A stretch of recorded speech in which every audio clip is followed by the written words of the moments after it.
I do have a question because some people talk about LRE and say there's only one LRE, which is a general education classroom at your homeroom, at your home school with supports. And other people in many districts say that least restrictive environment is defined for each individual child. So which one is correct? So least restrictive environment, again, refers to the environment in which, the student is placed and they're making meaningful progress and educational benefit. I think it is confusing because it's the least restrictive environment possible is, again, the general education class, because what's considered less restrictive is what's closest to the general education population. But that LRE is dependent on each individual student and their needs. Hopefully, at least 1% of their time is spent with the gen ed population. Obviously, that's not the case once you get to like non-public schools and below.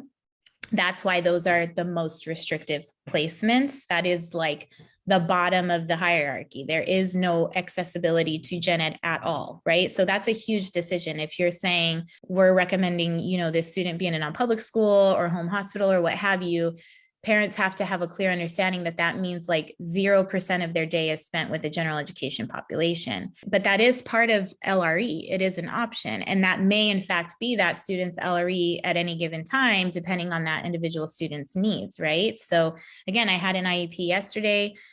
This kid has been suspended 3 times within the last 3 weeks. And the most recent was pretty intense. Police were called. There was assault on a student. And he doesn't feel good about it either. So it's not just looking and considering the other student's safety. It's like, is it of benefit to him to keep sending him back to this big, giant public school, knowing that he knows he can't regulate right now, and he's feeling guilty about the behaviors he's engaging in, and he doesn't understand right now why he can't, regulate himself.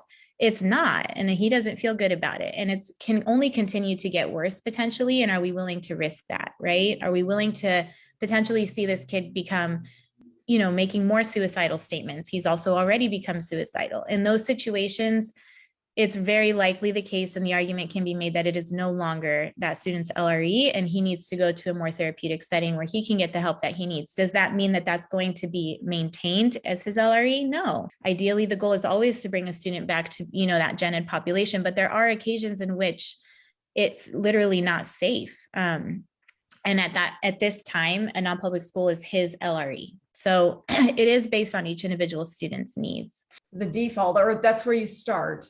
And then you are looking at each child.